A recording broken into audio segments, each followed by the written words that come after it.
அஸ்ஸலாமுஅலைக்கும் friends, welcome to our MG joint family vlogs. இன்றைக்கி நம்ம beach style மீன் வறுவல் தான் செய்ய போகிறோம். வாங்க நம்ம வீடியோக்குள்ளே போகலாம். அதுக்கு நான் தனியாத்தூள், மிளகாய்த்தூள், உப்பு, 65 மசாலா, மஞ்சள் தூள், 2 லெமன்.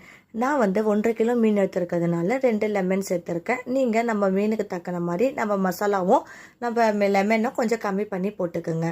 நான் எப்போவுமே தனியாத்தூளும் 65 மசாலாவும் வீட்டிலே ரெடி பண்ணி வச்சுப்பேன். உங்களுக்கு தேவைன்னா கமெண்ட் செக்ஷனில் கமெண்ட் பண்ணுங்கள். நான் அந்த வீடியோவும் அப்லோட் பண்ணுறேன்.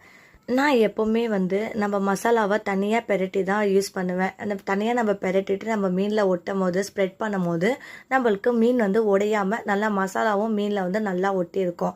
அவ்வளோதான். நம்ம எண்ணெய் காஞ்சதுமே நம்ம மீனை போட்டு எடுத்தோம்னா மீன் மெயினாக நம்ம மசாலா தடவுனதுமே நம்ம போட்டுவிடக்கூடாது. மசாலா தடவி ஒரு 1/2 hour கழித்து தான் நம்ம போடணும். அப்போ தான் மசாலா நம்ம கைல்டாமல் நல்லா மீனில் மசாலா ஒட்டி நல்லா டேஸ்ட்டாக இருக்கும். மறக்காமல் நம்ம எம்ஜி ஜாயின்ட் ஃபேமிலிக்கு